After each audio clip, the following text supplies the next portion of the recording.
Salut, ça va bien, j'espère. Moi, je vais bien par la grâce de Dieu. Bienvenue dans cette nouvelle vidéo. Aujourd'hui, on continue la méditation dans le livre de Romains, chapitre 4. Avant d'engager la lecture d'aujourd'hui, rappel de ce qui a été dit jusqu'à présent. Au chapitre 1, l'apôtre Paul introduit l'évangile. Je n'ai pas honte de l'évangile, c'est une puissance de Dieu pour le salut de quiconque croit. Maintenant, pour expliquer ce que c'est que cet évangile, il commence par parler de la colère de Dieu. Chapitre 1, verset 18. Dieu est en colère. La colère de Dieu se révèle du ciel. Pourquoi? En gros, les hommes rejettent Dieu. La créature rejette en fait son créateur. Au chapitre 2, il explique qu'il n'y a pas de différence entre les juifs qui étaient censés être le peuple de Dieu privilégié, choisi, et le reste du monde qu'on appelle les païens, n'est-ce pas? Il dit par exemple que toi qui juges, tu te condamnes toi-même. Parce que toi qui juges ceux qui font ces mauvaises choses, dont le péché, qui est la résultante du rejet de Dieu, tu fais les mêmes choses. Donc le point était d'expliquer au chapitre 2 qu'il n'y a pas de différence entre les juifs et les païens. À la fin du chapitre 2, une question se soulevait donc. Quel est donc l'avantage d'être un juif? Parce qu'a priori, historiquement, on voit un peuple qui a été mis en avant. Est-ce qu'il n'y a pas d'avantage? Au chapitre 3, il commence en disant que si, il y a un avantage, c'est qu'ils ont eu quand même les lois de Dieu avant tout le monde. Mais cet avantage est resté sans effet dans la mesure où ils n'ont pas forcément cru, ils n'ont pas forcément agi selon ces lois de Dieu qu'ils ont reçues. Et du coup, il rappelle donc en fait la loi qui était donnée à ce peuple juif n'avait pas vraiment pour but d'être obéi, mais d'amener en fait les hommes à comprendre qui sont des pécheurs. Il dit dans Romains 3 que la loi a été donnée en fait pour que tout homme soit reconnu comme coupable et que toute bouche soit fermée devant Dieu. Donc chapitre 3, il met une seconde couche pour dire que vraiment, voici la preuve que nous sommes des pécheurs. On a tous désobéi à la loi. Et nous sommes, personne ne fait le bien, personne ne cherche Dieu, tous sommes pécheurs. Et c'est à partir de là qu'il commence à introduire maintenant la bonne nouvelle, qui est, comme nous sommes condamnés, on ne peut pas par nos œuvres respecter la loi qui est le standard de Dieu, qui avait été donné aux Juifs, ils ont échoué. Les païens également n'ont pas respecté cette loi. Alors tournons-nous vers la foi en Christ pour demander en fait la grâce de Dieu, dont la justification viendra par la foi, ou bien par la grâce au moyen de la foi, ou bien par la foi au moyen de la grâce. La dernière fois, on va continuer avec la justification, parce que vraiment, dans tous ces premiers chapitres de Romains, c'est le thème de la justification qui est abordé dans le grand chapitre de l'Évangile. On commence par la justification. Mais avant ça, colère de Dieu, incapacité des hommes à être sauvés, et ensuite, œuvre de Christ. Dans Romains 3, on a donc vu l'œuvre de Christ, l'œuvre de victime propitiatoire de Christ, vers la fin du chapitre, n'est-ce pas? Pourquoi est-ce que, quand on croit en lui, vraiment on est pardonné? Ce n'est pas juste un décret que Dieu a fait de manière triviale, hasardeuse. Il y a vraiment un truc concret qui s'est passé, c'est que Christ a porté nos péchés en tant que victime propitiatoire. La colère a été portée par Christ. Dans le chapitre d'aujourd'hui, on va maintenant voir la foi. Ok, cette œuvre que Christ a faite ne s'applique pas automatiquement à tous les êtres humains sur terre. Tous les êtres humains sur terre ont péché et sont privés de la gloire de Dieu. Christ est mort dans l'intention que tous les êtres humains soient sauvés, soient réconciliés avec Dieu, soient pardonnés. Mais tout être humain ne va pas recevoir la conséquence de son sacrifice. Pour le recevoir, il faut donc la foi. Donc aujourd'hui, on va voir les passages qui disent vraiment que, on va lire le chapitre qui parle vraiment de, c'est par la foi qu'on reçoit donc cette justification, cette justice, n'est-ce pas?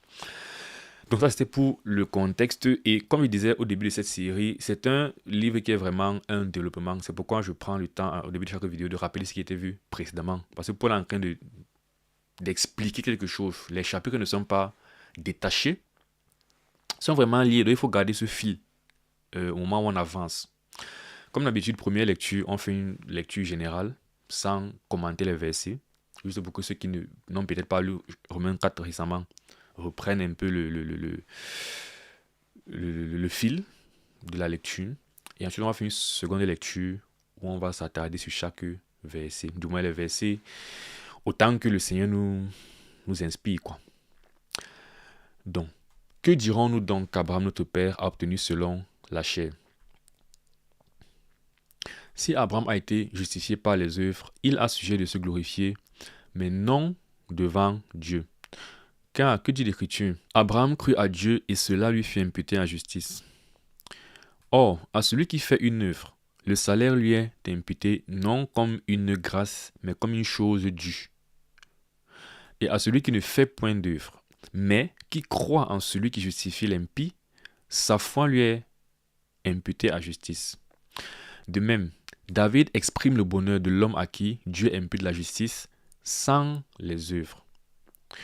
Heureux ceux dont les iniquités sont pardonnées et dont les péchés sont couverts. Donc là, c'est David qui parle. Et ici, dans le psaume 32, qu'on a lu la dernière fois dans le chapitre 3, je pense. Heureux l'homme à qui le Seigneur n'impute pas son péché. Ce bonheur n'est-il que pour les circoncis ou est-il également pour les incirconcis? Quand nous disons que la foi fut imputée à justice à Abraham, comment donc lui fut-elle imputée? Était-ce après ou avant sa circoncision? Il n'était pas encore circoncis, il était incirconcis. Et il reçut le signe de la circoncision comme sceau de la justice qu'il avait obtenu par la foi quand il était incirconcis, afin d'être le Père de tous, les incirconcis qui croient, pour que la justice leur fût aussi imputée, et le Père des circoncis qui ne sont pas seulement circoncis, mais encore qui marchent sur les traces de la foi de notre Père Abraham quand il était incirconcis. En effet, ce n'est pas par la loi que l'héritage du monde a été promis à Abraham ou à sa postérité. C'est par la justice de la foi. Car si les héritiers ne sont pas la loi, la foi est vaine et la promesse est anéantie. Parce que la loi produit la colère et que là où il n'y a point de loi, il n'y a point non plus de transgression. C'est pourquoi les héritiers ne sont pas la foi pour que ce soit par grâce afin que la promesse soit assurée à toute la postérité. Non seulement à celle qui est sous la loi, mais aussi à celle qui a la foi d'Abraham, notre Père à tous, selon qu'il est écrit. Je t'ai établi Père d'un grand nombre de nations. Il est Père, il est notre Père devant celui auquel il a cru, Dieu qui donne la vie aux morts et qui appelle les choses qui ne sont point comme si elles étaient. Espérant contre toute espérance, il crut en sorte qu'il devint Père d'un grand nombre de nations. Selon ce qui lui avait été dit, telle sera ta postérité. Et s'enfaiblit dans la foi, il ne considéra point que son corps était déjà usé, puisqu'il avait près de 100 ans, et que Sarah n'était plus en état d'avoir des enfants. Il ne douta point, par incrédulité au sujet de la promesse de Dieu, mais il fut fortifié par la foi, donnant gloire à Dieu. Et ayant la pleine conviction que ce qu'il promet, il peut aussi l'accomplir. C'est pourquoi cela lui fut imputé à justice. Mais ce n'est pas à cause de lui seul qu'il a écrit que cela lui fut imputé, c'est encore à cause de nous à qui cela sera imputé, à nous qui croyons en celui qui a ressuscité des morts, Jésus notre Seigneur, lequel a été livré pour nos offenses et est ressuscité pour notre justification. Amen. Donc, on comprend qu'il s'agit là de la foi d'Abraham et de la foi des croyants en général. C'est pourquoi il dit, ça c'est le chapitre qui nous dit maintenant que pour recevoir cette justification, cette grâce, cette justice qu'on voit Christ travailler, pour laquelle on voit Christ travailler au chapitre 3, en tant que victime propitiatoire, il faut maintenant saisir ses promesses par la foi. Et on prend pour exemple Abraham. Alors, que dirons-nous donc? Comme il dit souvent, il y a des mots qu'il faut regarder. Donc, car, parce que, puisque. Que dirons-nous donc qu'Abraham, notre père, a obtenu selon la chair? C'est la conséquence de ce qui a été dit précédemment. Parce qu'on finissait sur une question.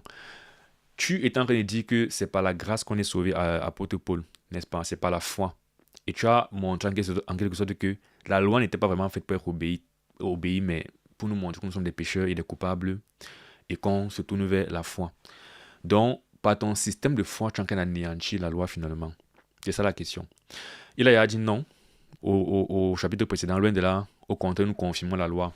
On a vu au chapitre 3 la notion d'abolition et de confirmation de la loi.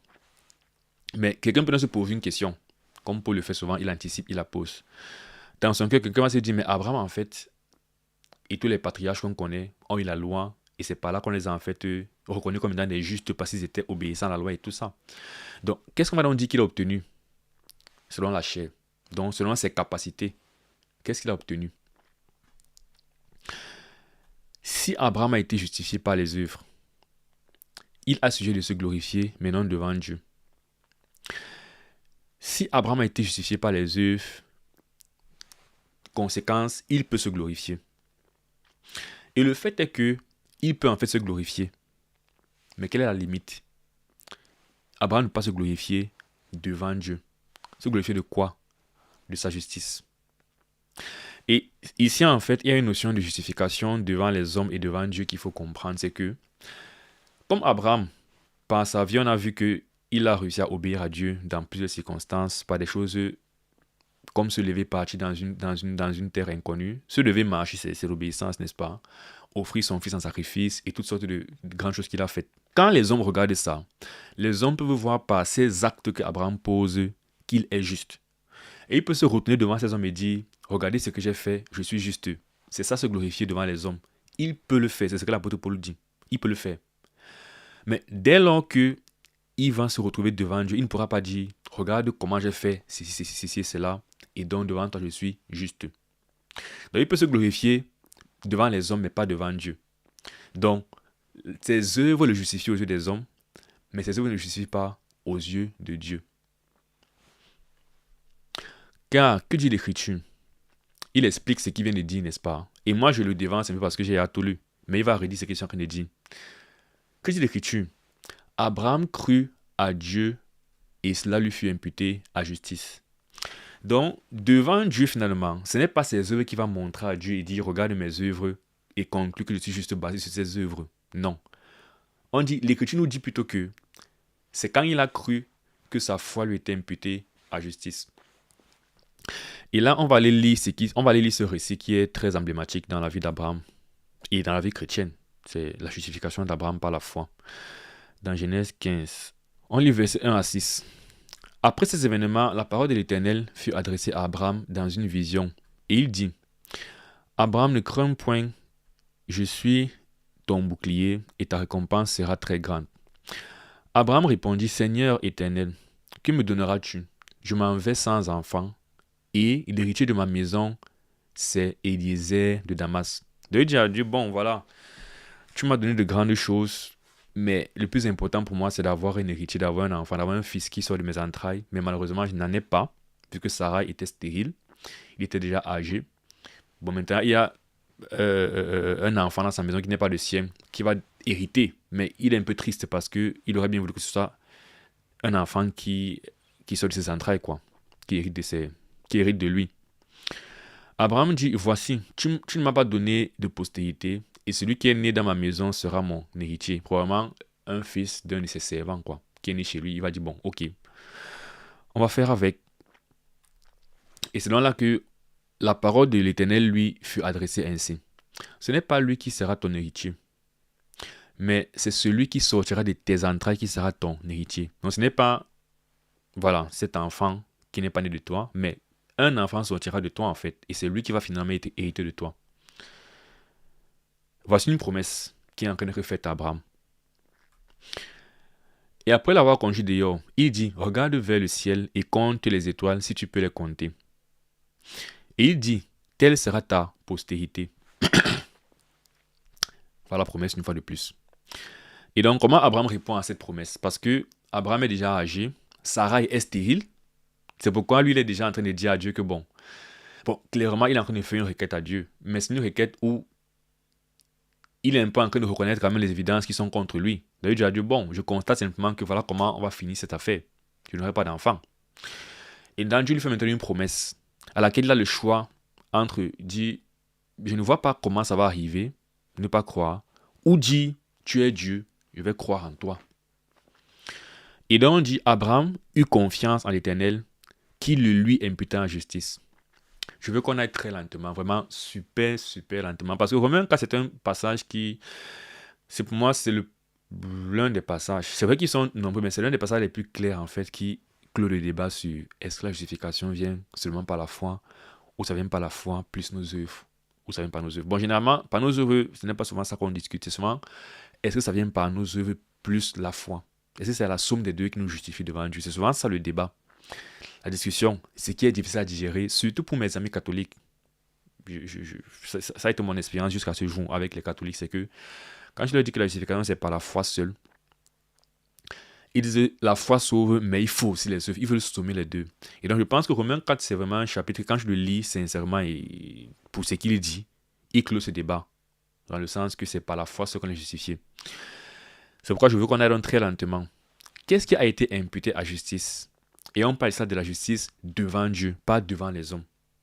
Et c'est la justice devant Dieu qui nous fait entrer au ciel. Parce que si, aux yeux de Dieu, déjà, tu es déclaré comme juste, c'est fini. Qui va encore te condamner? Comme Paul dira plus tard, que si Dieu me justifie, qui va me condamner? N'est-ce pas? Donc, si Dieu a dit au ciel que moi je suis juste, peu importe ce que les hommes disent de moi, je vais partir au ciel. Cependant, je peux me comporter bien devant les hommes. Et les hommes me déclarent juste. Ils disent, ah, tu fais de grandes choses, tu es injuste. Aux yeux des hommes, aux yeux de Dieu, pardon, je ne suis pas encore juste, alors j'irai en enfer. Donc la grande question, c'est comment je fais pour obtenir la justice devant Dieu? Et ici, on a la réponse, n'est-ce pas? On dit, cela qu'il lui imputait en justice, le est mis pourquoi ici là? La foi. Abraham crut. C'est le fait qu'il a cru qu'il a été imputé en justice. Ce soir, Abraham n'est pas encore de sortir et de vaincre des nations en obéissant à Dieu, n'est-ce pas? Il n'a même pas encore offert Isaac en sacrifice. En fait, Isaac n'est même pas encore né ici. En fait, c'est la promesse de la naissance d'Isaac qu'on aurait lui donner maintenant. C'est pour qu'on comprenne vraiment ce qu'on appelle la foi. Et qu'on ne fasse pas l'erreur, justement, qui est souvent faite, c'est de vouloir mélanger la foi et les œuvres. La foi, ce n'est pas une œuvre par définition. Sinon, ce ne serait pas par la grâce qu'on serait sauvé. Et ça, on verra ça dans Romains 11. Il dit, la foi et les œuvres, c'est deux choses différentes, c'est deux systèmes différents, comme on l'a vu aussi dans, j'en ai parlé, dans Romains 10. Il dit, voici comment parle la justice qui s'obtient de la loi, mais voici comment parle celle qui s'obtient de la foi. Donc, si on ne peut pas mélanger en fait la foi et les œuvres, les deux ont un lien. Il y a un lien entre la foi et les œuvres, mais ce n'est pas la même chose. Et donc la question c'est, qu'est-ce qui a justifié Abraham devant Dieu? C'est sa foi et non ses œuvres. Donc c'est cette promesse qui lui a été imputée à justice. Et donc Paul va davantage développer ça dans la suite de Romains 4, mais il voulait qu'on ait le passage initial clair dans notre esprit en avançant dans ce chapitre 4 de Romains. Ensuite on va continuer. Et ce passage n'est pas un passage qui demande beaucoup d'interprétation. Comme une bonne partie de Romains, parce qu'on me disait, Paul est déjà en train d'expliquer des choses. C'est pas l'un des passages où Jésus-Christ fait des enseignements avec des doubles sens, des triples sens, où il faut venir nous interpréter et comprendre. C'est un passage explicatif. Ça veut dire que on est censé lire ce que Paul dit. Et je peux me lever, je dis, je suis un pasteur. Je dis que je prêche aujourd'hui, je lis seulement ce que Paul est en train de dire. Et c'est une prédication. Donc c'est une explication qu'il donne. On espère vraiment qu'en lisant ça, vraiment le bon sens, comme il dit souvent, le bon sens spirituel nous fera comprendre. Il va maintenant expliquer, parce que en ayant lu le verset 3, effectivement, comme je suis parti déjà dans l'histoire de Genèse, et comme on a vu depuis le chapitre 3, on devrait comprendre ce que Paul est en train de dire. Mais juste pour davantage expliquer, il va commencer à développer. Et maintenant, il fait appel au bon sens. Il dit, or, à celui qui fait une œuvre, le salaire est imputé, non comme une grâce, mais comme une chose due. Allons très lentement, s'il nous plaît. On va encore voir là que la foi ne peut pas être une œuvre. Parce qu'il va prendre deux types de personnes. Première personne, quelqu'un qui fait une œuvre. Qu'est-ce qu'il reçoit en retour? Ce n'est pas une grâce. C'est une chose due. À celui qui fait une œuvre, le salaire est imputé non comme une grâce, mais comme une chose due. Ça veut dire que si je viens te voir, tu m'embauches pour une journée de travail de 8h à 18h, et on s'entend que tu vas me payer 100 € pour ma journée de travail. Je dis, ok, on a signé le contrat. Et donc, je fais le travail d'une journée, qui sont mes œuvres. Ok, à 18h, quand je viens te voir, je te demande les 100 € en question. Je ne te demande pas une faveur. Je ne te demande pas une grâce. Je te demande un dû, un truc que je mérite. C'est ce qu'il dit. Lorsque tu fais une œuvre, ce que tu obtiens en fait, c'est un dû. Ce n'est pas une grâce. Donc on s'arrête déjà là. est-ce qu'on peut dire que comme j'ai cru là, je vais demander à Dieu, je vais dire à Dieu que il doit me donner la justice. Ça veut dire, la perfection dont on a besoin pour aller au ciel, pour être appelé juste là. Est-ce qu'on peut dire, comme j'ai mis ma confiance dans ta promesse aujourd'hui, alors je mérite de partir au ciel? On ne peut pas le faire. C'est pourquoi la foi ne peut pas être en fait assimilée à l'œuvre. Alors il a pris ce premier cas de figure. Donc, ça c'est le cas de figure justement de celui qui veut se justifier lui-même quelque part, n'est-ce pas? Il veut donner du poids à ses œuvres. Il prend le second cas de figure, qui est celui qu'on devrait vouloir. Il dit, il y a celui qui ne fait point d'œuvre.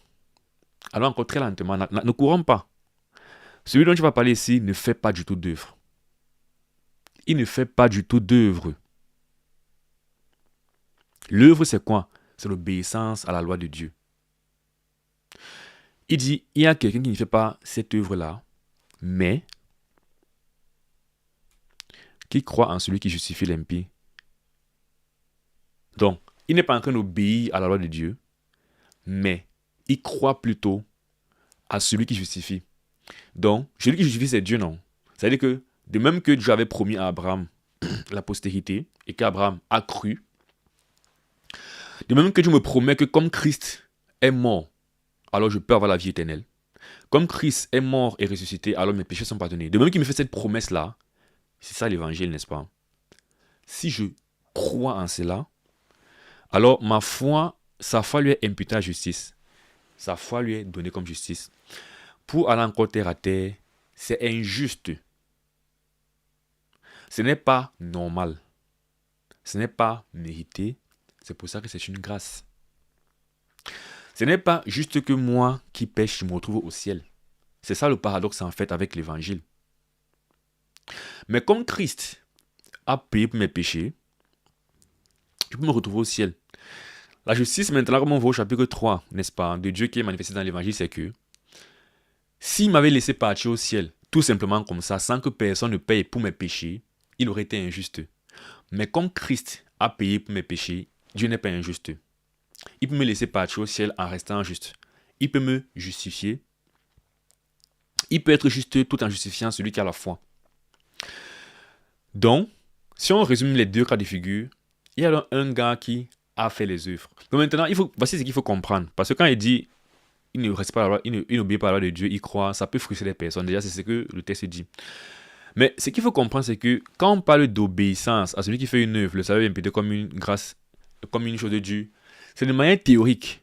Personne ne peut littéralement faire l'œuvre qui mérite la vie éternelle. En fait, c'est ce qu'il faut comprendre. Quand il prend ce premier cas de figure hypothétique, ça veut dire qu'en théorie, si quelqu'un respecte toute la loi, alors il va recevoir le salut comme un dû. Il va mériter son salut.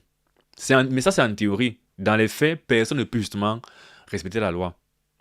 C'est donc pourquoi il faut abandonner cette idée de compter sur les œuvres. Il ne faut pas se dire que bon, je vais prendre une partie de mes œuvres et je vais compléter avec la foi. C'est-à-dire, je vais essayer de faire mes œuvres pour mériter mon salut. Comme dans tous les cas, ce sera impossible. Je prends ces œuvres que j'ai accomplies. Ensuite, j'ajoute maintenant la grâce qui vient par la foi. Et les deux me donnent le salut. Ce n'est pas comme ça que la Bible parle. Déjà encore, pourquoi? Parce qu'on a vu, et on verra au chapitre 5 justement, que ce n'est pas mon obéissance. La justice dont on parle là devant Dieu n'a rien à voir avec une œuvre que je fais. Ça a tout à voir avec l'œuvre de Christ. Bon, c'est pourquoi une fois de plus, on dit que c'est la foi qui impute la justice, pas la foi et les œuvres, n'est-ce pas? Ce qui a été imputé à la justice, c'est la foi. Ensuite, il continue dans l'argumentation pour toujours expliquer ce principe, n'est-ce pas, de la justice devant Dieu ne vient pas par les œuvres, mais ça vient par la foi. Il dit, David avait compris ça. De même, David exprime le bonheur de l'homme à qui Dieu impute la justice sans les œuvres. C'est pourquoi on parle du bonne nouvelle, non? Et d'un bonheur, c'est que la justice qui me fait partir au ciel, là, la vie éternelle que je finis par avoir à cause de Christ, là, je ne la méritais même pas. Donc, je suis content parce que j'ai reçu, en fait, un truc que je ne mérite pas. Je suis content. C'est un bonheur, en fait. Lorsque tu te rends compte que Dieu m'a donné cette justice sans mes œuvres. Donc, David avait compris ça. Et donc, il exprime ce bonheur. Comment il l'exprime? Il dit, heureux ceux dont les iniquités sont pardonnées et dont les péchés sont couverts. Là, j'avais déjà parlé de ce passage dans le chapitre précédent. C'est le psaume 32 qui cite ici là.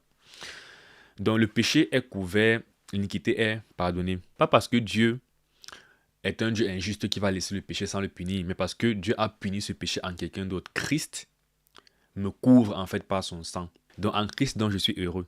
Heureux l'homme à qui le Seigneur n'impute pas son péché. Vous voyez, ça veut dire que c'est quelqu'un qui pêche. Et quand tu pêches, on doit te donner le salaire du péché qui est la mort, la seconde mort, l'enfer. Mais à cause de Christ, Dieu ne t'impute pas la mort, l'enfer. Donc ce n'est pas à cause de toi du coup.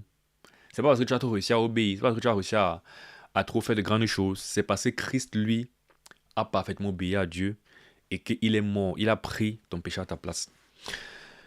Donc, maintenant, on va un peu avancer. Souvent, les gens ont du mal à recevoir ceci parce que ils ne prennent pas peut-être tout, n'est-ce pas? C'est pourquoi au chapitre 2, il était important de bien s'attarder sur l'œuvre de Christ. Ce n'est pas une chose anodine que de mettre sa foi en Christ. Christ n'est pas n'importe qui, il n'a pas fait n'importe quoi. Il a fait une très très très grande œuvre. Il a dit en partant, tout est accompli. Il est venu faire un très grand travail lourd pour l'humanité. Donc la foi qu'on met en lui ne nous coûte rien, mais ça a coûté énormément à Christ. Donc c'est pourquoi au chapitre 2, il fallait vraiment prendre le temps de s'attarder sur l'œuvre de Christ. Pour que ici, quand on dit que maintenant on croit seulement, les gens comprennent que ce n'est pas une mince affaire, n'est-ce pas? C'est pas que le salut est facile, non. Le salut est compliqué. Ça a été compliqué pour Christ, pour que ce soit facile pour nous. Et on verra ça en avançant vers Abraham. Donc il dit, parce qu'il va dire qu'il fallait que la promesse soit assurée pour toute la postérité. Donc il fallait que ce soit facile, ou pour reprendre les termes de Romains 3, gratuit. Voilà, j'essaie de revenir sur ces mots parce que ce que je comprends, c'est que plus tu expliques à quel point c'est facile, moins les gens se rendent compte que c'est ce que la Bible dit et ont l'impression que c'est ce que tu dis. C'est pourquoi j'aime ces mots comme ça dans les écrits de Paul, comme gratuitement. Ça nous rappelle que vraiment, c'est une affaire de facile en fait. Gratuitement ou sans les œuvres. Ça nous rappelle vraiment que vraiment, c'est trop facile en fait d'être sauvé. Mais une fois de plus, c'est facile pour nous. C'était difficile pour Jésus-Christ. Et c'est même facile dans la mesure où la foi n'est pas un truc qui demande un effort. Mais c'est difficile au niveau maintenant du cœur. Parce que croire demande de se repentir d'abord et de s'humilier devant Dieu. Reconnaître qu'on est pécheur et c'est souvent aussi là qu'il y a un problème. Mais bon, ce bonheur de quelqu'un qui reçoit la justice sans les œuvres, n'est que pour les circoncis. Peut-être David qui est juif, il le dit parce qu'il est circoncis. Peut-être c'est son statut de circoncis d'Israélite qui fait que Dieu a regardé, il a dit il est israélite, alors je vais le pardonner. Mais les autres, les païens là, je ne vais pas les pardonner. Sur la base qu'ils ont cru. Peut-être c'est. En fait, c'est là pour introduire la notion de Dieu ne fait pas d'acception de personne. C'est ce que Paul est en train de dire. Donc, est-ce que ce bonheur n'est que pour les circoncis? Ou est-il également pour les incirconcis? En rappelant que circoncis, c'est le symbole d'une alliance spécifique avec Dieu, n'est-ce pas? L'alliance de l'Ancien Testament. Donc, on peut se dire, pour avoir part à cela, il faut au moins que je sois déjà circoncis. Il faut que au moins circoncis avant maintenant de pouvoir avoir ce bonheur. Ce qui serait toujours une erreur parce que si tu mets à cette condition, ça veut dire que c'est une œuvre, circoncis est une œuvre déjà.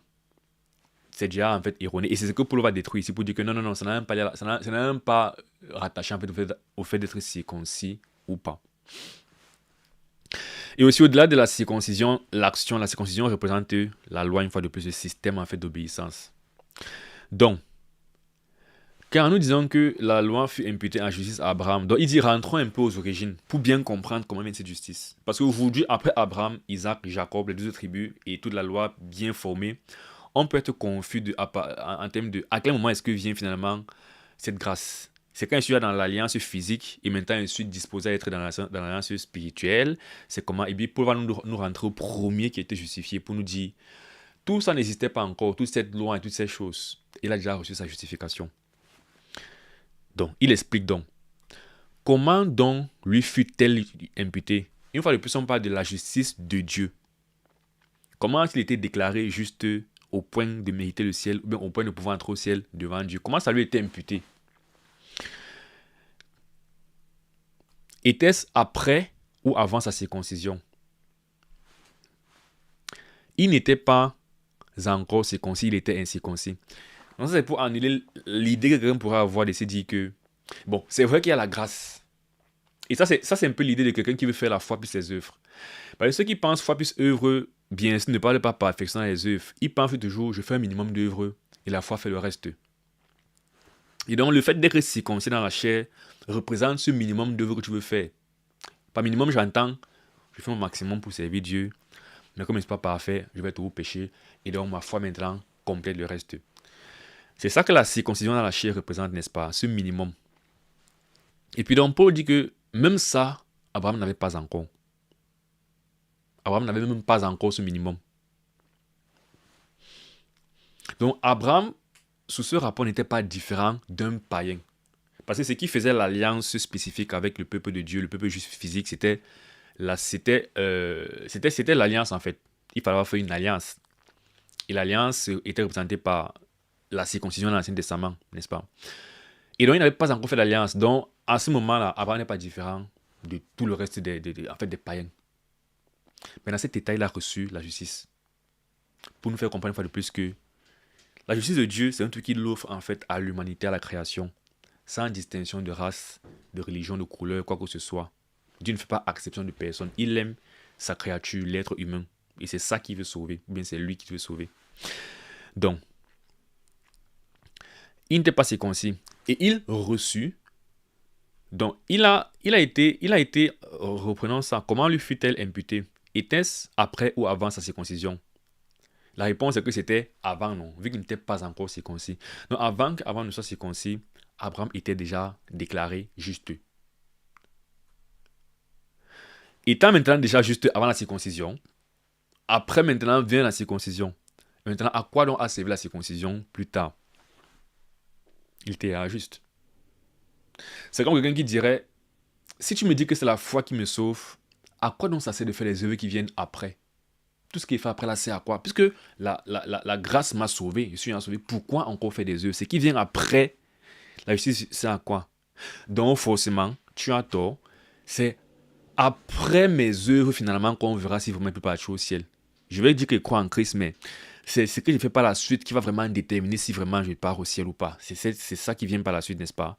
Mais ce que Paul dit, c'est pas ça, c'est que avant ce qui vient là, il a déjà la justice en fait devant Dieu, il est justifié devant Dieu. Et donc la question c'est donc, à quoi donc c'est la suite? Comment interpréter cette suite qui vient? Et qui doit être là? Il faut qu'il y ait la circoncision après. Je parle pour Abraham, pas pour nous bien sûr. Parce que la circoncision, une fois de plus, représente nos œuvres. Donc ça veut dire qu'il faut qu'il y ait nos œuvres après, en d'autres termes.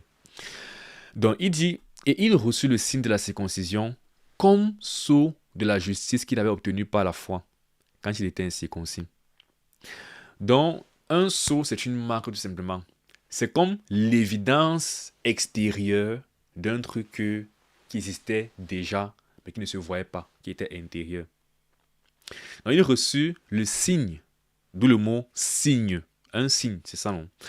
Le signe dans la circoncision, c'est un signe, c'est un symbole. Comme sceau de la justice qui avait été obtenu par la foi quand il était incirconcis. Donc, étant incirconcis, étant sans œuvre, il a reçu la circoncision. Pourquoi? Il a reçu la justice. Pourquoi? Parce qu'il a cru. Donc, il n'avait encore rien fait. Comment il a fait pour être juste? C'est la foi qu'il était imputé à la justice. Afin d'être le père de tous les incirconcis qui croient. Vu qu'il n'était donc pas différent d'un païen à ce moment-là, alors nous aussi païens, on peut recevoir ce qu'il a reçu, la même justice que lui, devant Dieu. Pour que la justice leur fût aussi imputée. Donc il est le père des incirconcis sous ce rapport, parce qu'il n'était pas encore circoncis, il a reçu la justice par la foi. Et on va dire, donc finalement, Abraham ressemble plus aux incirconcis qu'aux circoncis, alors tu nous embrouilles. Hein? Donc finalement, les vrais enfants d'Abraham, c'est les incirconcis, pas les circoncis. Il dit non. Et aussi le père des circoncis. Et là, tu dis, donc finalement, la circoncision a de la valeur. Et le père des circoncis, qui ne sont pas seulement circoncis, mais encore qui marchent sur les traces de la foi de notre père Abraham, quand il était incirconcis. Donc, on rentre toujours à son état avant la circoncision. Et quel était son état? C'était l'état d'un homme qui a eu la foi en Dieu. Donc, si même en étant circoncis, ce qui importe, c'est tout de rentrer à la foi, ça démontre par là que la circoncision n'a pas d'importance. Puisque les incirconcis sont les enfants d'Abraham par la foi, n'est-ce pas? Donc, fin du débat, d'ailleurs, la circoncision n'a pas d'importance. Mais même quand je dis que, bon, regardons, il y a des gens qui sont quand même circoncis ici aussi, on parle d'eux comme étant enfants d'Abraham. On dit, c'est s'ils sont en train de marcher selon ces traces avant la circoncision qui sont enfants d'Abraham. D'où, bon, là, je me répète vraiment trop, mais c'est parce que c'est important. Paul a jugé bon de se répéter, donc je pense qu'il faut que je me répète aussi. Pour qu'on comprenne vraiment que Dieu ne fait pas d'acception de personne. Peu importe ce que tu es dans la chair, tant que tu n'es pas dans la foi, comme Abraham, et en l'occurrence concernant l'évangile, dans la foi en la mort et la résurrection de Jésus-Christ comme ton Seigneur et ton Sauveur, tout ce que tu fais ne sert à rien en fait. Maintenant, enfin, je t'arrive parler un peu de cette notion de signe et un bon parallèle avec nous en tant que chrétiens aujourd'hui. En fait, c'est le parallèle du parallèle parce que ceci est fait pour enseigner les chrétiens déjà. Mais il veut juste qu'on voit un signe différent qui est le signe du baptême et qu'on parle de la nouvelle alliance. Ici, comme je disais, la circoncision, avant d'avancer, voilà, la circoncision ici là, comme on dit, c'est un signe d'une réalité antérieure existante. Cette réalité, c'est quoi? C'est pas par hasard que le signe c'est la circoncision en fait. Le signe, parce que si c'était que, si il fallait qu'il faut un signe random, n'est-ce pas? Le signe aurait pu être que on se rase les cheveux par exemple, et encore que là. Ou bien ça aurait pu être que je sais pas trop, on fait n'importe quoi. Mais il veut dire, la circoncision est importante parce que quand tu circoncis l'organe, ce que tu fais en fait, c'est que tu purifies l'organe. Puisque le prépuce en fait, il retient souvent des choses. Hygiéniquement, garder son prépuce en fait n'est pas avantageux hygiéniquement. Et donc, ce n'est pas par hasard. C'est l'idée en fait de purifier quelque chose, n'est-ce pas, de nettoyer quelque chose. C'est pourquoi au chapitre 2, Paul a dit que la circoncision en fait qui importe, la circoncision du cœur. Donc ici on parle de quoi? De purification du cœur. Donc la réalité intérieure qu'Abraham avait, c'était un cœur pur. Et par cœur pur, c'est pas qu'il est parfait, c'est que c'est un cœur qui s'est repenti et qui s'est abandonné en fait à Dieu. Une fois de plus, qui a cru. Cette foi-là, c'est la purification de son cœur, n'est-ce pas? Quand tu te donnes à Dieu, ta foi en Dieu te purifie, n'est-ce pas? Et une fois que tu es purifié donc comme ça par Dieu, tu es justifié dans ton cœur. Ça ne se voit pas encore. Ensuite, donc, tu fais maintenant la même action, physiquement parlant, tu justifies ton organe en quelque sorte, n'est-ce pas bien? Tu purifies ton organe en quelque sorte. Donc, c'est pourquoi ce n'est qu'un signe. En soi, ça n'a de valeur que s'il y a déjà eu la purification interne, le cœur. Et donc, ça, c'était l'ancienne alliance. Parce que l'ancienne alliance était un peu différente extérieurement de la nouvelle alliance, était même très différente. Et les alliances ont toujours eu des signes pour entrer. C'était la circoncision avant. Maintenant qu'on est dans la nouvelle alliance, le fond n'a pas changé de la justification, c'est toujours pas la foi. Mais dans l'ancienne alliance, après ta justification, tu te circonciais. C'était l'ancien système. Dans la nouvelle alliance, après ta justification, tu te baptises. C'est important parce que c'est le même débat qu'il y a souvent entre la circoncision et le baptême. Non, c'est qu'on veut souvent donner trop d'importance au baptême dans le salut. Eh bien, appliquez seulement le parallèle du raisonnement au baptême. Vous allez comprendre que le baptême n'a pas de rôle à jouer dans notre salut. Le baptême intervient quand on est déjà sauvé. Le baptême est un signe extérieur en fait de la justice qu'on a reçue par la foi. Et pour preuve, même pas que pour preuve, je veux dire c'est clair, mais on va juste lire notre passage dans ce sens qui parle du baptême. C'est 1 Pierre 3, verset 21, qui explique au fond ce que c'est que le baptême, n'est-ce pas? Et on va donc retrouver cette comparaison entre réalité spirituelle et réalité physique. Pierre expliquant ce que c'est que le baptême, il dit cette eau était une figure du baptême. Il parle de l'eau du déluge qui était aussi une figure du baptême. Mais en fin de compte, on doit arriver au baptême et comprendre ce que c'est que le baptême. Parce que là, il parle à des chrétiens qui se baptisent. Donc, il parle du baptême. Il parle en fait de l'origine du baptême qu'ils sont en train de faire et du sens de ce baptême. L'origine du baptême, c'était le déluge à l'époque de Noé. Et maintenant, le sens, c'est quoi? Ou bien d'abord, ce n'est pas quoi? Alors, le baptême n'est pas la purification des souillures du corps. De même que la circoncision n'est pas la purification des souillures du corps. Maintenant, quand tu te baptises, si tu as de la saleté sur toi, en entrant dans l'eau, en ressortant, tu vas être purifié sur le corps. Si tu es sale, en entrant dans l'eau et en ressortant, ça va laver ta peau, n'est-ce pas? De même que, en te circoncisant, pourquoi le mot circoncis me dérange tout le verbe circoncis? En te circoncisant ou en te circoncisant, je ne sais plus trop. Vraiment, si il devait avoir on le voit même beaucoup, par exemple, en médecine, en pédiatrie, les enfants qui gardent le prépuce, alarme incendie, les enfants qui gardent le prépuce ont un risque quand même un peu plus augmenté de faire des infections urinaires parce que ça, voilà, ça garde les germes et tout ça. Donc, finalement, quand je te circoncis, il y a une purification, il y a un nettoyage qui est fait. Maintenant, il est en train de dire que c'est vrai qu'on voit un truc charnel qui se fait, mais ce n'est pas en fait ça la réalité. L'important, c'est qui compte dans cette action que tu fais finalement. Parce que cette action est un symbole d'un truc spirituel. Et dans le baptême n'est pas la purification des souillures du corps. Mais qu'est-ce que c'est alors? C'est l'engagement d'une bonne conscience envers Dieu. C'est ça, non? Il parle de foi. L'engagement, c'est la foi. Et maintenant, il spécifie dans quel sens. Parce que ce n'est pas que je crois seulement que Dieu existe comme ça en l'air. Ça sera toujours lié en fait. Parce qu'on parle de l'évangile depuis. Rappelons-nous de ça, rappelons-nous de cela. Donc de la foi en la mort et la résurrection de Christ pour le salut. Donc cet engagement-là, c'est sur la base d'un message qu'on a compris, où on nous a parlé de Jésus-Christ. Et sur cette base, on s'est engagé envers Dieu. On a dit, Dieu, je vais croire ta promesse qui est que ce Christ dont on me parle, qui est ressuscité, me sauve.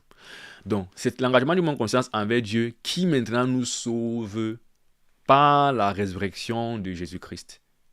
Donc, cet engagement est étroitement lié à la connaissance de la mort et de la résurrection de Jésus-Christ.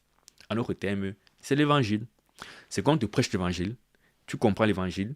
Est-ce que tu vas renoncer en fait à toi, à tes conceptions, à tout ce que tu connaissais concernant la justice, le monde, concernant même Dieu? Si tu avais des idoles par exemple, est-ce que tu vas renoncer à ces idoles pour croire que Dieu est le seul vrai Dieu et que son Messie, et que tu dois passer par Christ pour être sauvé? Je pensais que bon, il fallait ta foi et les œuvres, que tu vas renoncer à ça pour seulement recevoir Christ. Donc c'est vraiment tout cet état d'esprit avec lequel tu vas vers le message de l'évangile, qui est un état d'esprit d'abandon et d'espérance en cette réalité seulement. Alors c'est ça qui te sauve. Parce que c'est basé sur le fait que Christ est mort et ressuscité pour te sauver. Donc, de la même façon donc que la circoncision n'est pas la purification des souillures du corps, mais c'est l'engagement d'une bonne conscience qui a sauvé Abraham avant que plus tard il a fait le signe de la circoncision. Voilà, j'espère que comme ça, c'est beaucoup plus simple, plus clair. Donc, on va continuer. Et by the way, tout ça, c'est des choses qui se passent à la nouvelle naissance. La justification se passe à la nouvelle naissance. Ou bien la nouvelle naissance est un phénomène surnaturel qui se passe dans la vie de quelqu'un qui est quitté de non sauvé à sauvé. Mais dans cette nouvelle naissance, effectivement, se retrouve la justification de son âme, se retrouve la génération de son cœur et de son esprit, il se retrouve la sanctification. Et donc, ces passages sont étroitement liés. Quand Pierre parle du baptême, c'est lié aussi à la nouvelle naissance, parce que justification. Et quand on parle de circoncision, la purification du cœur, c'est aussi ça la nouvelle naissance en fait, n'est-ce pas? Quand on voit la promesse d'Ézéchiel, je mettrai en vous un esprit nouveau, j'ôterai le cœur de pierre, je mettrai un cœur de chair. C'est cette transformation du cœur qui est la circoncision, qui est la nouvelle naissance. Donc tout ça est étroitement lié. Donc, on continue. En effet, ce n'est pas par la loi que l'héritage du monde a été promis à Abraham ou à sa postérité. C'est par la justice de la foi. On connaît la grande promesse qui est que toutes les nations de la terre seront bénies en ton nom. N'est-ce pas? Abraham a été promis l'héritage de la terre, comme on l'explique. Et c'est souvent par rapport à cette promesse-là que il y a ce langage de Abraham sera héritier de la terre, héritier du monde, on sera héritier avec Abraham. C'est cette promesse, les nations de la terre seront bénies en toi. Ça veut dire que toi, en fait, tu es le père du monde entier. Donc, la terre, en fait, le monde t'appartient. Je te donne l'héritage du monde, Abraham. Donc, ces promesses n'ont pas été donc faites par la loi, mais par la foi. Comme on a vu c'est ça la promesse, quand il dit à Abraham que tes enfants seront plus nombreux que les étoiles du ciel. C'est cette promesse, en fait, de tu seras le père de toutes les nations. Donc, c'était donc avant la loi. Donc, c'était juste pas la foi qu'il a reçu cette promesse-là. Et il dit maintenant, si les héritiers le sont par la foi, bon, on rentre encore ici. Voilà. Le monde a été promis à Abraham et à sa postérité, bien sûr. C'est-à-dire que nous serons co-héritiers. Quand on voit l'évangile, si on sort un peu de Romains, sortez un peu de là. Les promesses qu'ils ont faites aux chrétiens, c'est quoi? Que l'héritage du monde, nous serons co-héritiers en fait du royaume des cieux avec Christ. Et le royaume des cieux, ce n'est pas dans l'espace, c'est quand Christ va venir régner en fait dans le monde. Il va récupérer le règne. Parce que 1 Jean 5,19 dit que pour l'instant, le monde entier est la domination du malin. Mais Apocalypse dit clairement que le royaume en fait de Dieu sera remis au Christ et à Dieu Bon, au Christ. Le royaume du monde sera remis en fait au Christ. Quand Dieu finit de juger le monde, il y a les louanges, on dit The kingdom of this world is become. Le grand Alléluia. Ça cite effectivement Apocalypse, non, que le royaume en fait de Christ est venu. C'est Christ qui vient prendre le règne sur terre après avoir détruit l'Antéchrist. Et donc nous on va régner avec Christ. On sera des rois et des sacrificateurs, tout selon l'Apocalypse. Et c'est parce que nous sommes enfants d'Abraham. Donc c'est pour dire que le monde a été promis à Abraham et à sa postérité. Et de même que ça a été promis à Abraham par la foi d'Abraham, ça nous est aussi promis par la foi. On devient co-héritier de Christ par la foi. Maintenant, car si les héritiers le sont par la loi, la foi est vaine et la promesse est anéantie. Donc, si c'est plutôt par la loi, alors la promesse était vaine parce que Dieu avait fait une promesse à laquelle Abraham devait croire par la foi. Donc, si c'était finalement pour que ce soit par la loi que ce soit reçu, alors la promesse qui a été faite là ne reposait pas sur la loi, non, c'est une promesse qui était vaine quelque part. Donc c'est pourquoi c'est vraiment par la foi que cette promesse a du sens et que cette promesse va être accomplie. Non seulement ça reposait sur la foi, mais en plus, parce que si c'est que pour obtenir cette promesse, il faut respecter la loi, on ne pourra pas obtenir cette promesse. Parce que cette loi, on ne pourra pas y obéir, mais au contraire, qu'est-ce qu'elle produit? Il dit, parce que la loi produit la colère. Et là où il y a un point de loi, il y a un point non plus de transgression. On ralentit encore, vraiment. Ça, c'est un passage très puissant. En retravaillant ce passage, j'ai davantage compris un autre passage de la Bible qu'on va lire dans quelques instants. Mais d'abord, parlons de la colère. Parce que la loi produit la colère. Pourquoi la loi produit la colère? C'est la colère de qui que ça produit? C'est pas la nôtre, bien sûr. C'est la colère de Dieu que la loi produit. Parce que la loi dit respectez ça. Et nous, on n'arrive pas à respecter. Et donc, comme Dieu est un juste juge, il va appliquer la justice qui est de frapper le mal. Et donc, c'est ça, c'est qu'on enfreint sa justice et il est en colère contre notre injustice et il nous punit. La loi produit la colère. On ne voudrait pas être sur un rapport de colère avec Dieu, en fait. Or, tant qu'on va vivre sous le rapport de la loi pour être juste devant Dieu, on ne va recevoir que sa colère. Donc, première chose, il faut bien comprendre ça. Maintenant, que faire donc pour ne pas avoir la colère de Dieu constamment devant nous et dans notre conscience? Il faut annuler la loi. Si on annule la loi, il n'y aura pas un truc où Dieu va voir, tu as enfreint quelque chose. Donc, je n'aurai pas de raison d'être en colère. Je parle à la manière des hommes. Pour que ce soit clair. Et c'est ce que Paul est en train de faire. Il casse vraiment ça pour dire, comprenez comment le salut vient par la foi. Le salut annule l'existence de la loi et de la transgression par conséquent. Donc, et que là où il n'y a point de loi, il n'y a point non plus de transgression. Avant de lire notre passage puissant, j'ai pris l'exemple, si je crois la dernière fois, je ne peux pas tromper quelqu'un avec qui je ne suis pas marié. N'est-ce pas? Je ne peux pas tromper une femme avec qui je ne suis pas marié. Je veux dire, si je ne te connais pas, tu es une femme, je ne te connais pas. Et je suis au restaurant en train de prendre un pot avec une autre femme que je connais du coup. Et tu viens, tu commences à me dire, tu n'es qu'un misérable trompeur. Comment est-ce que tu peux sortir avec elle alors que je suis là? Je vais te regarder en mode, madame, je ne vous connais pas. C'est impossible que je sois en train de vous tromper vu qu'on n'est pas ensemble, vous n'êtes pas ma femme. Il n'y a pas d'alliance, il n'y a pas de loi entre nous, n'est-ce pas? Et donc, ce que Christ vient faire, c'est ça, c'est que Christ vient enlever dans cette alliance qu'il y avait entre nous et la justice de Dieu selon la loi. Il détruit ça, du coup, il n'y a plus un truc à partir duquel Dieu peut nous arrêter. Et donc, il n'y a plus de transgression possible, en fait. Ce n'est pas moi qui dis, c'est Paul qui dit, il n'y a point de loi, là où il n'y a point de loi, il y a point de transgression. Je pense qu'il prendra plus tard, mais comme on en parle déjà, je vais en parler, l'exemple que, tant que je suis marié avec quelqu'un, je suis arrêté, je suis quelque part saisi par la loi, n'est-ce pas? Mais si la personne meurt, alors je suis libéré en fait de cette alliance, de ce contrat. Et c'est donc ce que Christ est venu faire. Christ est venu tuer cette première alliance qui existait. Et maintenant, on est maintenant libre à l'égard de la loi. Et donc, le passage, ça m'a permis de comprendre davantage, ou bien autrement. C'est le passage de 1 Jean 3, 4 à 6, à cause du thème transgression. Parce qu'en réalisant ça, j'ai vraiment été frappé par où il n'y a pas de loi, il n'y a pas de transgression. Et je me suis dit, je connais un passage qui parle de transgression dans la Bible, qui parle de Christ qui est venu enlever la transgression. Et je suis revenu lire ça, et c'est vraiment, je crois que c'est vraiment ça, quoi. Je vais dire, 1 Jean 3, 4 dit, quiconque pêche transgresse la loi. On est d'accord, fait que c'est vrai.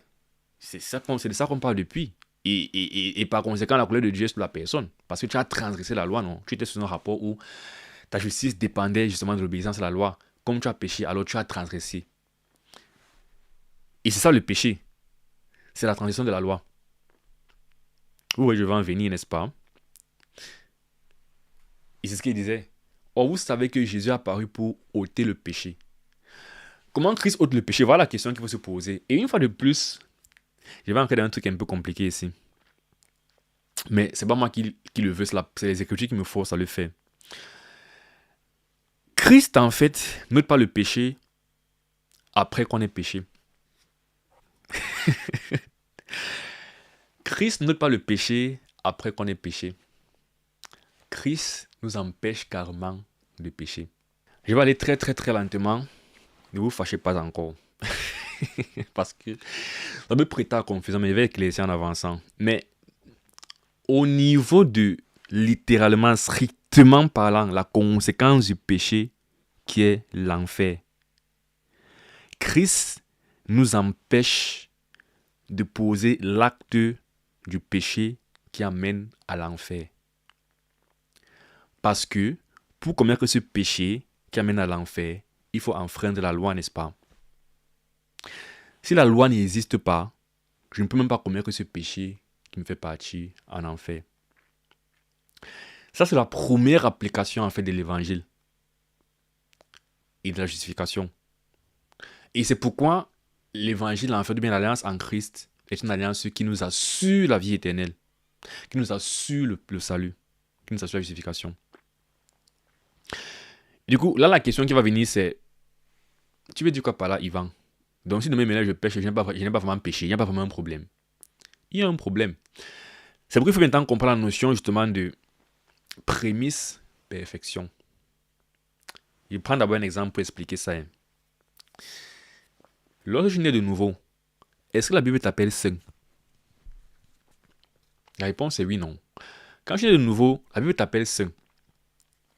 Mais en même temps, la Bible te demande de te sanctifier et d'achever ta sanctification. Ok, est-ce que quand la Bible t'appelle saint là, c'est demi-saint ou bien c'est parfaitement saint? Réponse, c'est parfaitement saint. Puisque tu es assis dans les lieux célestes avec Christ. Puisque tu as déjà quitté des royaumes des ténèbres au royaume de la lumière de Christ. Au royaume de la lumière, Colossiens 1. Ça, c'est ce qu'on appelle les prémices.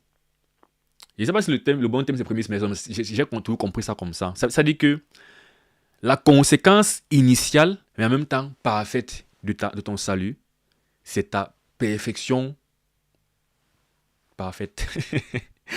Tu es vraiment parfait en Christ. Tu es un saint. Tu es sans tache. Tu es sans rien. C'est tout le principe de ta justice ne vient pas de tes œuvres, mais de ceux de Christ. Ton identité devant Christ, ton identité devant Dieu n'est pas ce qu'on voit là avec les imperfections, mais c'est la justice de Christ qui te couvre. Voilà ta nouvelle identité, ton homme intérieur, parfait. En fait, même si on remonte un peu plus haut, Jean dit ceci: bien-aimés, nous sommes maintenant enfants de Dieu, c'est ton identité. L'enfant de Dieu ne peut pas avoir le péché sur lui, il est parfait. C'est ça que j'appelle prémisse. Et ce que nous serons n'a pas encore été manifesté. Voici maintenant le problème, non? Parce que tu vas me dire, mais je vois toujours que je pêche et vraiment je pêche. C'est donc ça, c'est que ce que tu es là à l'instant où j'étais justifié n'est pas encore manifeste. Mais c'est vrai en fait, ta perfection.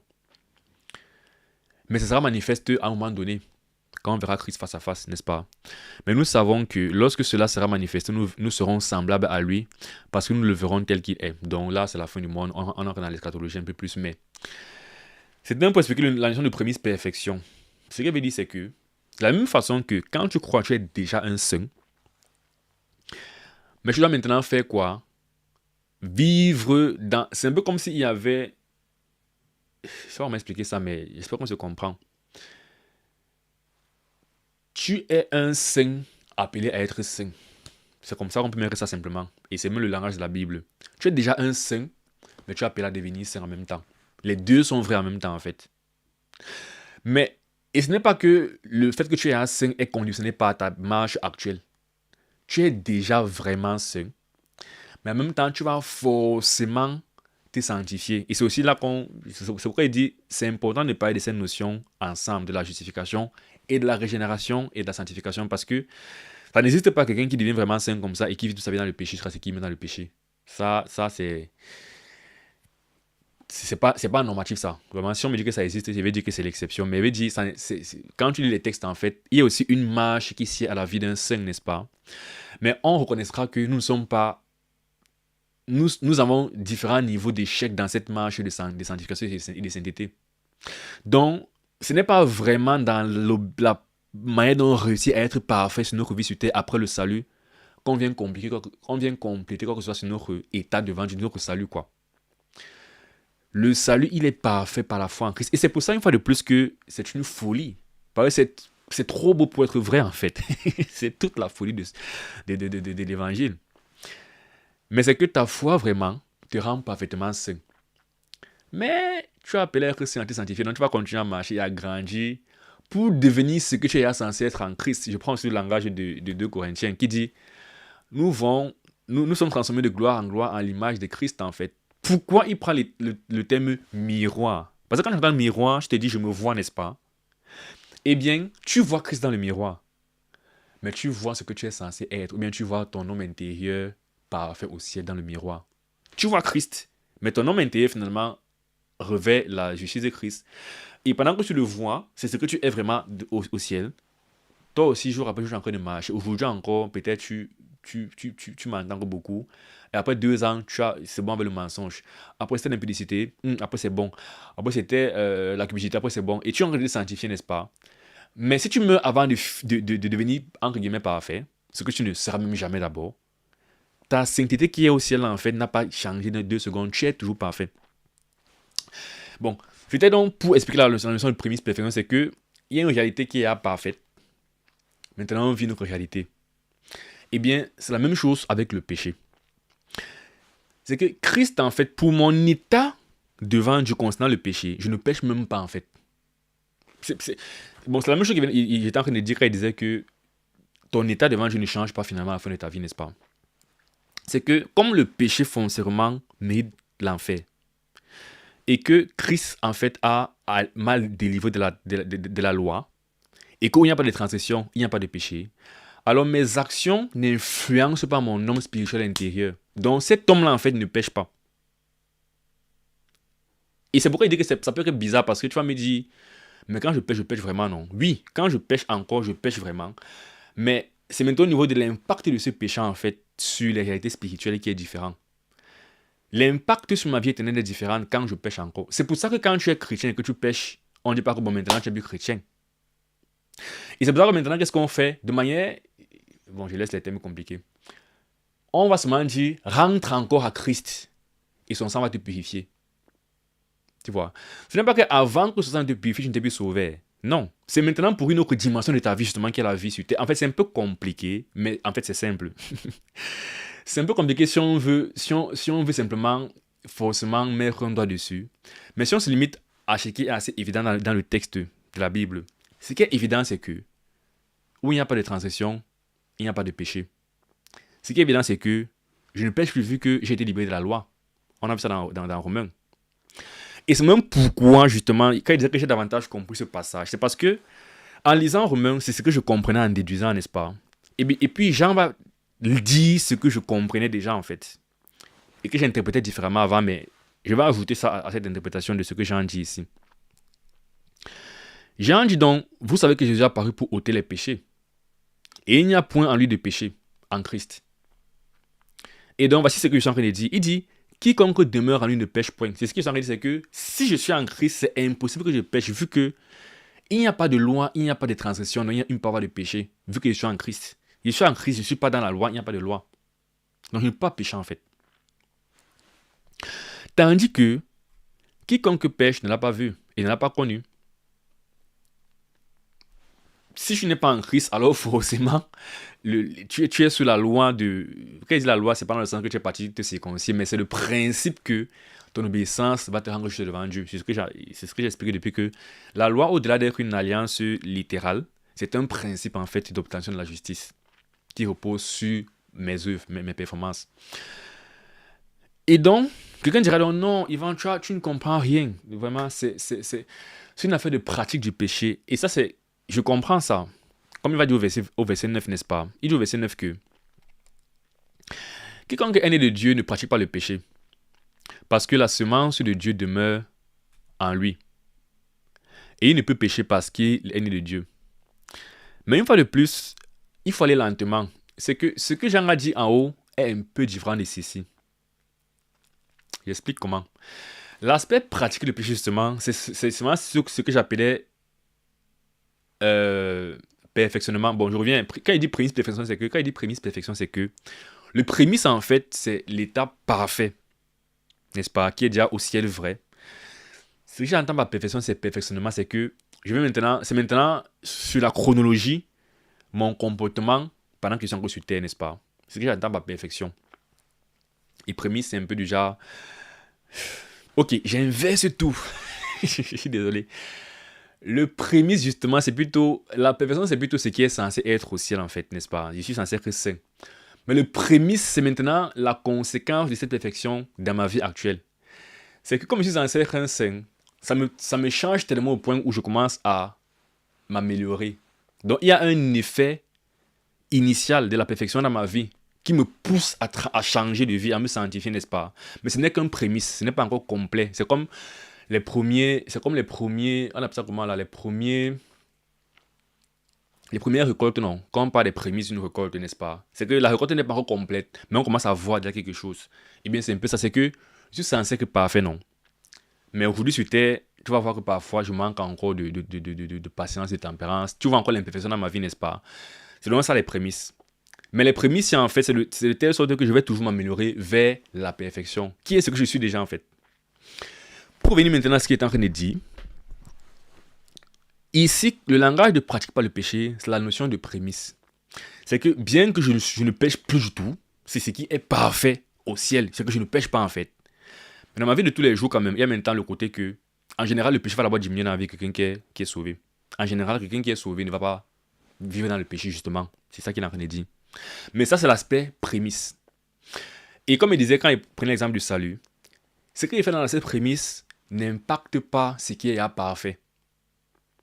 C'est pourquoi je suis en train de dire, littéralement, en termes de la contrainte du péché, c'est l'enfer. Je ne pêche plus. Je suis parfait au ciel. Je suis assis avec Dieu au ciel. Je suis au ciel, en fait. N'est-ce pas? Je suis sauvé par la grâce.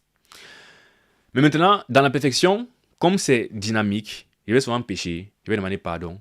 Il va me purifier et tout. Donc, je ne sais pas si j'ai vraiment réussi à bien expliquer les deux, mais pour donc faire simple, parce que moi, c'est parfois, moi, j'ai vraiment davantage compris la puissance de l'évangile et de la justification. Mais retenez seulement que Paul a dit dans Romains que où il n'y a pas de péché, où il n'y a pas de loi, il n'y a pas de transgression. Où il n'y a pas de transgression, il n'y a pas de péché. On comprend quand Paul dit que la transgression est partie parce que Christ en fait nous a libérés de la loi. Et on lit maintenant Jean qui a un peu le même langage. Il commence par définir ce que c'est que la transgression. Quiconque pêche transgresse la loi. On applique une fois ce que Paul a dit. Et si je ne suis donc pas sous la loi, je ne peux donc pas transgresser la loi, je ne peux donc pas pécher, n'est-ce pas? Jean dit oui. Et donc, verset 6, quiconque demeure en Christ ne pêche point. Retenons ça comme ça là. Mais la dernière chose quand même, c'est que même ici, quand il parle de pratique du péché, il parle encore des deux. Il dit quiconque est né de Dieu ne pratique pas le péché parce que la semence de Dieu demeure en lui. Ça, c'est la notion prémisse. C'est qu'il y a quand même une action de la perfection que tu es censé avoir qui est en toi, c'est la régénération. Peut-être il faudra que je fasse une vidéo sur la régénération plus tard, mais c'est ça, la régénération fait que tu n'as plus le cœur de quelqu'un qui est dans le monde. Donc forcément, ton rapport au péché est différent. Tu vas commencer à marcher dans la lumière, n'est-ce pas?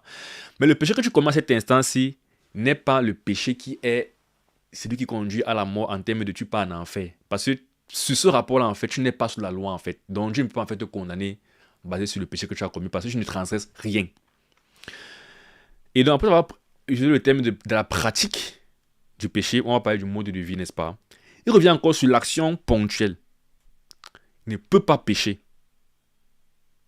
Là, il n'a pas parlé de ne peut pas pratiquer le péché, il dit ne peut pas pécher. C'est cette action ponctuelle, comme il a dit au départ que quelqu'un de Dieu ne pêche pas.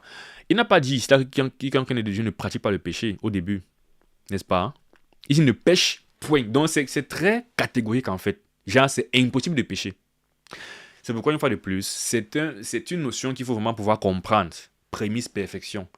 Dans le langage de la perfection, tu ne pêches littéralement point, vu que tu n'es plus sous la loi, donc tu ne transgresses pas de loi, donc tu ne pêches pas. Mais dans le contexte de perfection, pardon, tu ne pêches pas. Mais dans le contexte des prémices, c'est une réalité qui est progressive en même temps pendant que tu es encore sur terre. Et donc, on va quand même voir le péché dans ta vie. Mais ce n'est pas le péché qui envoie en enfer. Bref, je me répète déjà trop. Bon, on revient donc au verset 15. On le relit en gros, après être parti très dans les détails, on le relit. Parce que parfois c'est bien de ressortir un peu et de reprendre l'image globale, n'est-ce pas, qui est plus claire. Parce que la loi produit la colère. Et que là où il n'y a point de loi, il n'y a point non plus de transgression. C'est pourquoi les héritiers le sont par la foi pour que ce soit par la grâce, afin que la promesse soit assurée à toute la postérité.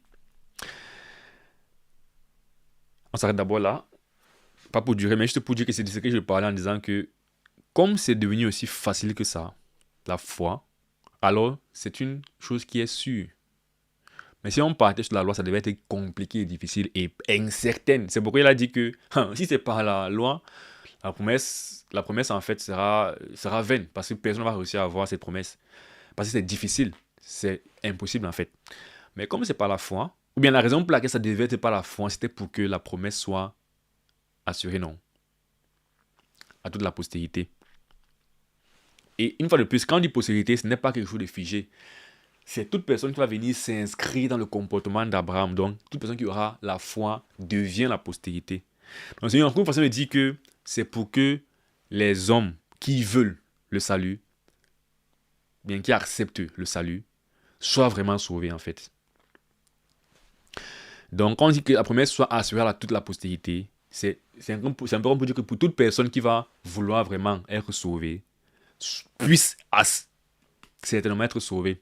Parce que ce sera facile. Il suffira seulement de se repentir et de recevoir la vérité, non, l'évangile, ce que Dieu dit, quoi. Toute personne qui ne reçoit pas l'évangile ne peut pas être sauvée, en quelque sorte. Bon, si tu veux le beurre, là, du beurre, c'est que tu ne veux pas vraiment le beurre, c'est ce qu'il veut dire. Donc, en gros, si tu veux en même temps être sauvé, mais tu veux garder en fait tes termes du salut, donc tu ne renonces pas à tes termes ou prendre les termes de Dieu, alors tu peux crier comme tu veux, que tu souhaites être sauvé et tout. On va seulement comprendre que si tu voulais tellement être sauvé, tu allais renoncer à tout pour avoir ce salut. Donc, ça veut dire renoncer à toi-même, à ta justice et à tes croyances erronées, à tes idoles, à ta fausse religion, tout ça, pour venir à Dieu. Donc, quand il dit qu'il parle de quelqu'un qui veut, c'est quelqu'un qui veut au point où il est prêt, comme Christ a dit, à renoncer à tout, même à lui-même. Même au fait qu'il peut offrir quoi que ce soit à Dieu. Même au fait que j'étais musulman, on m'a toujours enseigné que c'est comme ça, il faut croire en machin, que je renonce à ça. J'étais juif, je sais que c'est la loi, Jésus n'est pas fils de Dieu, bon, je renonce à ça, je vais recevoir que le fils de Dieu.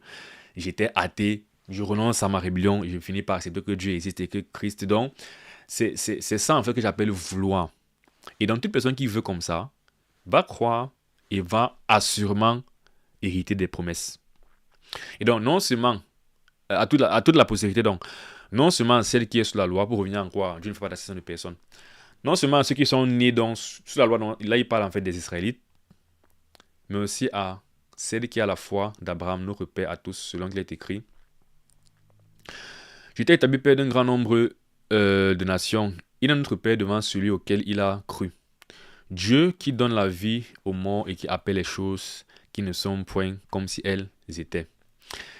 Là, je pense que j'ai pris le temps sur la viande, n'est-ce pas? Le corps de ce chapitre-là. On va un peu avancer et finir rapidement. Espérant qu'on ait toute espérance. Là, Paul va juste décrire ce qu'il entend par la foi d'Abraham l'a sauvé. Et ça va se résumer à ceci. Abraham a cru qu'étant vieux, il peut encore avoir des enfants, comme Dieu est en train de dire. C'est la confiance là qu'il a sauvé. Donc, voilà ça que Paul décrit. Espérant contre toute espérance, il crut en sorte qu'il devint père d'un grand nombre de nations. Selon qu'il lui avait été dit, telle sera ta postérité. C'est pourquoi je disais qu'il fallait qu'on lise ce récit après lequel il y a ce fameux passage, Abraham crut, cela lui fit imputer la justice. C'est un récit où on parle de la promesse que Dieu fait. Et c'est Abraham qui croit en cette promesse. Et dans l'autre évangile, ça c'était l'évangile d'Abraham. C'était la promesse. Notre évangile aujourd'hui, la promesse, elle est un peu dite différemment. Elle dit ceci. Si tu crois, si tu confesses, comme Paul le dit même, de ta bouche que Jésus-Christ est Seigneur, si tu crois dans ton cœur que Dieu l'a ressuscité des morts, tu seras sauvé. Voilà la promesse maintenant que Dieu nous fait. Donc, croire dans le cœur que j'ai ressuscité des morts, c'est tout un bagage. Il faut maintenant comprendre qu'il a dû mourir. Pourquoi il a dû mourir? Parce que je suis pécheur. Donc, il y a une étape de repentance. J'accepte que je suis pécheur. C'est vrai, je reconnais, je m'humilie. On continue. Qu'est-ce qu'on dit par la suite? Ok, comme tu es pécheur et qu'il est venu et qu'il est mort, il est aussi ressuscité. Ça prouve qu'il est le Fils de Dieu. Il est puissant. Il a vaincu la mort. Waouh! Et si tu crois, comme lui, tu vas vaincre la mort. Ok, je crois en ça. Voilà maintenant comment nous on est sauvés. Et sans faiblir dans la foi, il ne considéra point que son corps était usé, puisqu'il avait près de 100 ans et que Sarah n'était plus en état d'avoir des enfants. Comme pour nous, on dit, voici ce que la raison lui disait. Il n'a pas géré la raison, il s'est fondé sur la foi. L'autre raison nous dit ceci. C'est trop facile de me dire que je ne fais rien, je pars au ciel. C'est trop facile de me dire que... ou bien c'est trop facile dans un sens, ça c'est la raison. Il y a un peu comme un choc. On parle de folie pour les Grecs. L'autre choc, c'est plutôt dans le sens que... Donc, tu me dis que tout le monde a tort, ce n'est que Christ qui sauve. Non, il y a moyen que ceux qui croient en autre chose soient aussi sauvés, non. Que c'est pas possible. Ça, c'est que le bon sens te dit un peu quelque chose, non. Que c'est pas possible que des milliards de personnes se soient trompées en allant dans l'islam. Ou bien des millions en allant dans le judaïsme. Ou bien des millions en allant dans telle fausse religion, n'est-ce pas? C'est un peu ce côté de... Ça se passe plus dans... Vous voyez qu'en fait, le combat n'était même pas trop dans l'action à faire, mais c'est plus dans recevoir, en fait, la vérité, bien recevoir la notion qu'on est en train de t'apporter, la réalité qu'on est en train de t'exposer. C'est aussi pourquoi quand on parle de l'évangile dans Jean 1, on parle de ceux qui ont reçu. C'est vraiment une affaire de réception, de confesser que ce que Dieu dit est vrai et je m'aligne avec ça, n'est-ce pas? J'approuve ce message, je m'engage dans ce message, j'y mets mon espérance. C'est un problème d'espérance. Donc, avant, c'était ça son défi, c'était de réaliser que waouh, je suis vieux. Waouh, Sarah, non seulement elle est stérile, mais en plus, elle n'est plus en âge. Il conque toute espérance. Hein? Sans faiblir dans la foi, il ne considéra point que son corps était déjà âgé, puisqu'il avait près de 100 ans et que Sarah n'était pas en état d'avoir des enfants. Il ne douta point par incrédulité au sujet de la promesse de Dieu. Donc, une promesse est faite. Quelle est ta conception, quel est ton rapport à cette promesse en termes de ton cœur par rapport à cette promesse, n'est-ce pas? Est-ce que tu doutes que Christ te sauve seulement par la foi? Tu ne peux pas être sauvé comme ça. Tu n'es pas encore dans la bonne disposition. Tu n'es pas encore comme Abraham. Quand tu entends l'évangile, tu ne dois pas douter que ce que Christ a fait te sauve. Ou bien même que cela est vrai, parce qu'il y a d'autres qui rendent carrément, est-ce que vraiment Christ a existé? Là, c'est encore un problème plus grave. Quand tu es encore au niveau où tu remets en question l'existence de Christ ou de Dieu. Il faut traverser tout ça jusqu'à arriver au niveau où je ne doute pas que Christ est Dieu incarné, venu mourir et ressusciter, et que en ça, tu as la vie éternelle. Ne doute pas incrédulité au sujet de la promesse de Dieu. Mais il fut fortifié par la foi, donnant gloire à Dieu. Et ayant la pleine conviction que ce qu'il promet, il peut l'accomplir. Donc, même chose, je dois avoir la conviction que ce que Dieu promet, quand Christ dit qu'il est le chemin, la vérité, la vie, et que nul ne vient à lui, comme Christ dit par exemple à Marthe, la sœur de Lazare, je suis le chemin, je suis la résurrection et la vie. Celui qui vit et croit en moi ne vivra jamais, ne mourra jamais. Il lui demande, crois-tu cela? Voilà une promesse qui est folle. Et j'ai déjà prêché l'évangile à des personnes qui me disent, ça n'a pas de sens. Comment ça, je ne mourrai jamais, bien que c'est que je vis et je crois que je ne mourrai jamais. Et quelqu'un m'a déjà répondu une fois littéralement que je ne mourrai jamais. Parce que Christ, celui qui vit et croit en moi ne mourra jamais. La personne dit que non, c'est pas possible. Même si je crois en Christ, je pense que je vais mourir un jour. Mais Christ parle de la vie éternelle. Et il a demandé à Marthe, crois-tu cela? Et c'est vraiment comme ça. C'est une promesse qui vient là. Elle est bold. Elle est un peu extravagante. Elle est un peu osée. Comme tu es un vieux père, tu auras des enfants comme ça du ciel. C'est osé, non? Eh bien, tu dois croire en cela sans douter. Parce que c'est Dieu qui a dit en fait. Donc c'est donner gloire en fait à Dieu. Que Dieu est capable de le faire. Donc, ayant la pleine conviction que ce qu'il promet, il peut aussi l'accomplir. C'est pourquoi... Ah, j'aime trop ce passage. C'est encore le même cela. Déjà, il avait dit au départ, cela lui fait imputer à justice. Abraham crie en Dieu. et cela lui fait imputer la justice. C'est au début de Romains 4. Dans Genèse 15, il avait dit Abraham eut confiance qui le lui imputa. Et ici encore, on explique, parce qu'ici, si on dit qu'est-ce qui remplacer cela par quelque chose, eh bien, cela renvoie à quoi? Ça renvoie à tous les états d'esprit d'Abraham qu'on a décrits. Ce sont ces états d'esprit qu'on a décrits là. Quel état d'esprit? Il est déjà vieux. Non, on va relire. Il ne faut même pas qu'on paraphrase déjà. C'est trop beau. Voici les états d'esprit qui lui ont été imputés en justice. Il a espéré qu'on goûte d'espérance. Première chose. Donc, toutes les évidences étaient contre son espérance. Son espérance a bravé ces évidences. Il a espéré qu'on goûte d'espérance. C'est un état d'esprit. N'est-ce pas? Autre état d'esprit. Il ne considéra point que son corps était déjà usé, puisqu'il avait près de 100 ans. C'est un état d'esprit encore que Abraham a. Il ne douta point par incrédulité. État d'esprit. Il fut fortifié, donnant gloire à Dieu. Et en la pleine conviction que ce qu'il peut l'accomplir. Ce sont des états d'esprit en fait. Maintenant, quand je dis donc cela, ce ne sont pas ses œuvres, frères et sœurs, comme ils ont dit depuis le départ. Je ne vais pas lire Romains 4 ici pour ce que c'est en train de dire. Il s'agit de là et de vouloir encore donner de l'importance à nos œuvres dans notre justification. C'est impossible. C'est possible. Tout est possible. Mais c'est erroné en fait. Cela se renvoie en fait au état d'esprit d'Abraham. Donc, une fois de plus, c'est comment est-ce qu'il a reçu la promesse et qu'est-ce qu'il en a fait. Il a bravé la contradiction que ça semblait produire en lui et il a eu la pleine conviction que Dieu peut accomplir ce qu'il dit. Et cela lui fait imputer la justice. Mais ce n'est pas à cause de lui seul qu'il est écrit que cela lui fait imputer. C'est encore à cause de nous à qui cela sera imputé. Et donc, ce n'est pas par hasard et par accident que Paul, en prêchant l'évangile, prend tout un chapitre pour parler d'Abraham. C'est étroit. Le salut d'Abraham n'est pas différent du nôtre. Donc, quand il finit maintenant de bien expliquer ce qu'Abraham a fait, il a dit, vous avez vu ce qu'Abraham a fait? C'est de la même façon que vous êtes justifié. La seule chose qui change, c'est la nature de la promesse. Notre promesse, elle repose sur le message de l'évangile de Jésus-Christ. Donc c'est encore à cause de nous à qui cela sera imputé, à nous qui croyons en celui qui a ressuscité des morts, Jésus-Christ notre Seigneur. Donc à chaque fois qu'on parle de justification et de foi, on introduit toujours la résurrection en fait de Christ. Parce que c'est sa mort et sa résurrection qu'on fait le chapitre 3, victime propitiatoire. C'est ça qui fait, c'est ça le travail en fait fort. C'est pourquoi vraiment quand Christ meurt à la croix, il dit tout est accompli. Ça se jouait quand il marchait sur terre jusqu'à la croix. Tout a été joué. Donc maintenant on n'a plus qu'à croire en cela. Donc lequel a été livré pour nos offenses et il est ressuscité pour nos justifications. Une fois de plus la résurrection. Il est livré pour nos offenses dans le sens qu'on pêche. On doit être livré, non. Il est livré.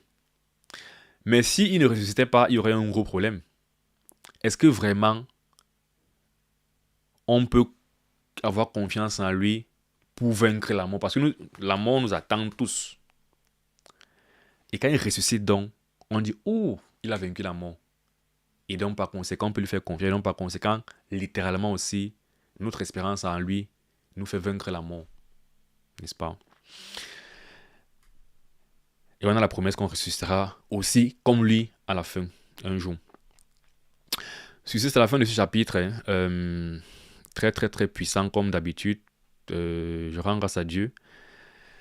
Parce qu'une fois de plus, j'ai compris encore un nouveau truc en préparant cette vidéo. C'est cette notion de... Bon, je l'avais déjà lu bien sûr, mais ça m'a frappé différemment aujourd'hui. Le fait que où il n'y a pas de loi, il n'y a pas de transgression. Et où il n'y a pas de transgression, il n'y a pas de péché. Et Jean dit là-bas que celui qui est comme Dieu ne pêche pas. Donc ne transgresse pas la loi. Pourquoi? Parce que quand tu es en Christ, tu n'as plus la loi. Tu n'as plus un tour à transgresser, donc tu ne peux pas pécher. Chapitre suivant, j'allais dire qu'un de mes meilleurs, mais finalement, ce n'est pas un de mes meilleurs chapitres dans ce livre.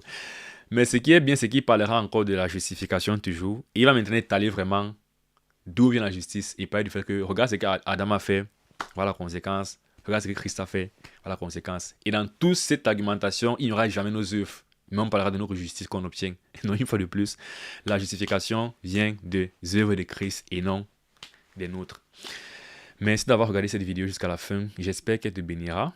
Et je prie qu'elle te bénisse et qu'elle t'encourage davantage à lire la Bible, parce que c'est ça le premier but de cette série, c'est d'encourager les gens à lire la Bible, mais aussi surtout qu'elle te fait davantage apprécier Christ en fait, notre Seigneur et Sauveur, et Dieu de manière plus générale, son œuvre son amour pour nous, parce que comme on voit, il a fait les choses ainsi pour que la promesse soit assurée aux héritiers de la promesse. Donc pour qu'on puisse avoir un salut sûr.